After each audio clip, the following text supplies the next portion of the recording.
Hello and welcome to today's video. So today we are doing the first true installment of a recent series that I started called Mingle, where I aim to use my single shadows more. And I'm going to do this by using a random number generator to pick from my single shadow shades, and then I will use that palette that's created for a total of 5 looks.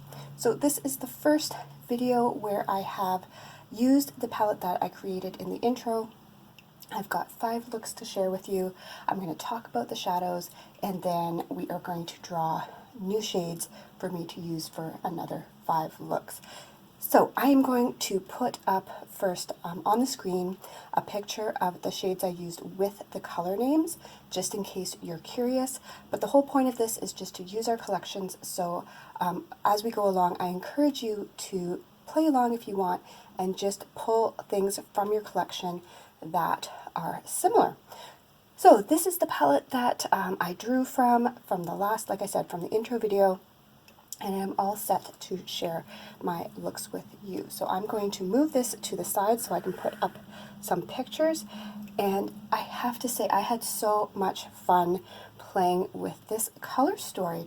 It didn't really take me that long to get the 5 looks. I wanted to pretty much use this palette every single day. I think I only did that first video last week, and I'm already set to pull some new shades. So like I said, I had lots of fun playing with these colorways, so let's talk about what I did. So for my first look, I believe I did a mixture. I'm also going to add here, I'm going to be putting a little picture down in the bottom corner that highlights which shades I used for which look. So if I happen to miss one while I'm talking about it, you should be able to see the exact shades that I used in the picture in the bottom corner. But for my first look, I know I wanted to really use this Tea Garden shade by ColourPop. I really love this shade. So I believe I went in with the mattes up here. So I used these pretty much for every look. These two worked really well for transition shades. So I think I went in mostly with this one here, and then I think I used this one just along the top edge of my crease. I went all over my lid with this one here, and then I used this as an inner corner highlight. So that was my first look, and I really enjoyed that. For my second look, I think I wanted to concentrate more on the blues and purples. I think I used this purple shade here as my crease shade and transition shade. I think I only used this one. I deepened the outer corner with this shade here. I went all over the lid with this Looksy shade, and then I used this peach for my inner corner. I really liked this one. I do like wearing purples on my eyes, and I will say that I do have a preference for lighter shades on my main lid. Like, I don't mind, I like to deepen my outer corner, but I really think it suits me most when most of my lid is a lighter shade. But I did experiment. You'll see I experimented with some of the other looks that I did. So for my third look, I really wanted to focus on using this peach shade here. So I believe I went in with this shade here for my transition. I might have deepened the outer corner with this one again. I went all over the lid with this peach. It might not show up in the picture, but I did go over the outer corner of my lids with this. It added a really pretty kind of greeny bronze look. In person, when it caught the light, it looked really nice. So I did go over my outer corner with this shade here, and then I went in with the inner corner with this shade. I found this worked really well as an inner corner shade, even if the bulk of the look didn't really have any of these cool tones. I felt that it was brightening enough and sheer enough that it just kind of added an interesting pop. So I was really happy with that as an inner corner shade. The next look that I did, I wanted to really focus on some of the purples in here, and so I went in with this shade here, just this shade as my transition shade. I went in with this shade here to deepen the outer corner. I then used this one over the outer corner as well and brought that into about halfway to the lid. And then I went on the rest of the lid towards my inner corner with this shade here. And then again, I used this one as the inner corner highlight. So I thought this turned out really nicely as well. And then for my final look, I wanted to try something that I see a lot of when I'm watching other creators and their videos. It's a look that I see quite often, and I always really like it on other people, but I've never done it on myself, mainly because I don't typically reach for like blues and greens all over my lid, and also I don't typically go for darker looks, but I really wanted to try it, and I thought this shade here would be the perfect one to give it a go. So for my last look, I used this shade here as my transition. I deepened the outer corner with this one, and I kind of did, I guess, would it be, I'm not sure what they call this, but I went in with my outer corner with this darker shade, and I also brought it into my inner corner, and then I kind of brushed it lightly across the top of my crease just to bring in a little dimension. I added a little bit of concealer to the center of my lid, and then I went all over my lid with this kind of greeny turquoise. First I used a brush, and then I used my finger, really packed it on, and then again I went in with this shade for my inner corner. So I think it turned out really, really pretty. I was happy to try it out. It was a fun way to use that shade. I don't know if it's something I would go for all the time, but I did like experimenting, and that's kind of the point of this whole series, is to experiment with colors, experiment with combinations that I might not think to put together otherwise, kind of get those creative juices flowing. So those were the 5 looks that I created. If you played along with this palette, I would love to know what colors you really liked putting together, what looks were your favorite, and then now we are going to go on to the next part. So I'm going to clear out this little palette, put everything away, and then we'll bring out the random number generator and pull some new shades. Okay, so I have my random number generator all set up, and just as a reminder, the first 3 shades that I pull are from my larger shadow board.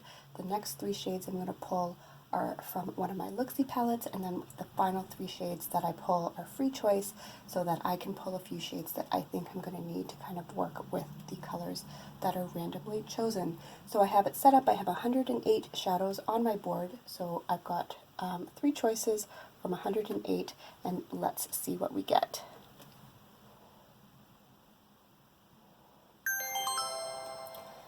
Okay, so there's our numbers. There should be a picture on the screen of my shadow board so you can kind of see which shades they are. I'm going to go off and pull those, and we'll see what we got. Okay, so here are the first 3 shadows picked from my shadow board. I've got the generator all set up for my Looksy palette, so there's 28 shadows in there. So let's see which 3 shadows are going to be next.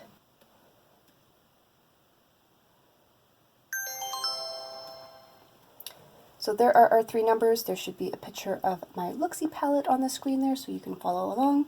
I am going to go and figure out which shades they are, and I will be back in 1 moment.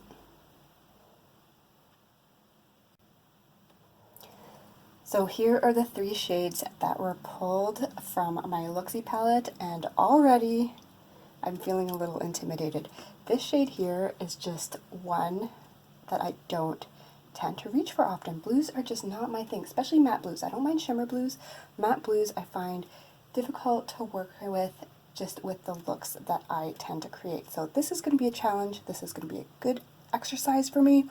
So now what I have to do is look at this color store that we have going on here, and I have to try and figure out what 3 shades I would like to add that's going to add some versatility to what these shadows are already giving me. So give me a moment, and I'll be back with my 3 choices.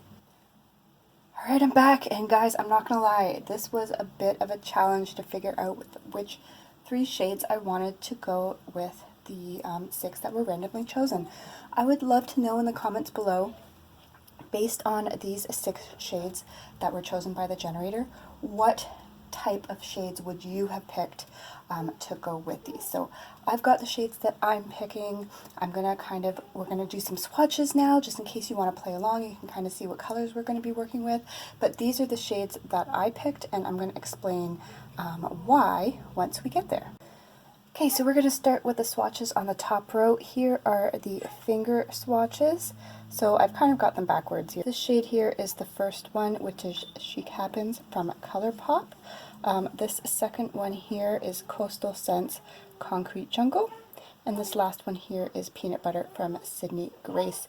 And the baby just woke up from a microscopic nap, so you might hear her in the background. But I'm going to get these on my hands so we can see how they kind of sheer out on the skin.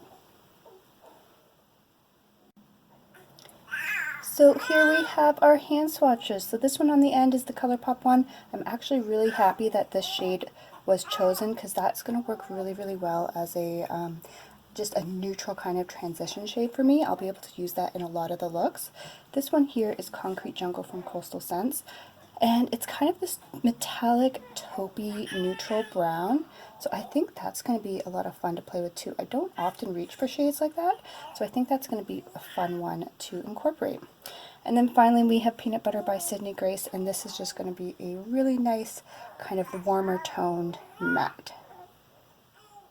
Here we have the next three shades finger swatched. I think I did it in the right order this time. So this one here is Blew Your Mind from Looksy. All three of these are from Looksy since they're from one of my Looksy palettes. This one here is Dream On. And the last one here is After Party, which we did pull last time, but it's a fun shade to play with. So we are going to see how it works in some different combinations. So here are the hand swatches for that row. You can see that Blew Your Mind shears out to more of a turquoise blue versus a cobalt blue. Dream On is kind of a nice icy blue metallic, and of course After Party is more of a warm peach metallic. And finally, here is the last row. These were my choices. These are the finger swatches for those. So we have Mint Green here from Sydney Grace. This is actually a shade that I've depotted. I believe this was from a Zoeva palette. And then we have Coral Pink from Coastal Scents. And here they are swatched out on the hand. So we have the mint green, you can see is a really pretty medium mint metallic. This one from the Zoeva palette is just like a neutral dark brown. And then we have Coral Pink, which, I'd say it's more of a corally orange with a metallic sheen there. So those are the three choices that I made. So now what I'm going to do is pop everything into my little palette, and we'll talk about some color combinations. So here are the 9 shades all together in the palette. I will have a picture at the end of the video with everything labeled so that you can see again which colors are from what brand, etc. So here we have all the shades together, and I will admit, based on the 6 that were randomly chosen, I had a bit of a hard time trying to figure out which 3 shades I wanted to kind of coordinate with them. So like I said earlier, I was really happy that this was chosen as one of the mattes. I'm really happy with these 2 mattes. They're nice mid-tones. They'll work really well for my transition area and for doing crease work. I knew I wanted a darker matte for deepening the outer corner. So I went with this one here, which was depotted from a Zoeva palette. I believe it was this palette here that I got from a BoxyCharm. There's actually 2 shades that I took out of it, and I think it was this one here that was, that's where that brown was. But I felt that this was a nice neutral dark brown. It didn't lean too cool or too warm, so I could easily use it with kind of these warmer tones here, but I could also use it with these cooler tones here. So that's why I chose this one. This one I chose because based on these 2 shades here, I felt like if I wanted to do kind of a warmer look, I would want something with a little bit more depth than these 2. I felt this would work really well over the lid. I used it in the last selection that we did. This works well as an inner corner highlight, but I wanted something a little bit deeper. So based on swatches, I thought this coordinated with it well. And then finally, I wanted kind of a wild card shade. I wanted something that would work with these two blues, because these are really the only blue shades that I have, but then might be kind of a fun, unexpected addition if I decided to use these tones here. And I ended up going with this mint green from Sydney Grace. I think it will work well as an inner corner highlight. I think I can kind of bring some brightness to the lid. I think it will be kind of a fun pairing with these ones here, but also will work with those. So that is why I chose that shade there. So I would love to know what you think of this color story. What kind of combinations would you do with this? If you want to play along, you're able to go into your collection and pull out some similar shades. But like the last palette that I pulled, I'm going to play with this for a total of 5 looks, and then I will come back and share what I was able to do, and hopefully you will be able to play along as well. So I hope you enjoyed this video. I hope you have a fabulous day, and I will see you in the next one.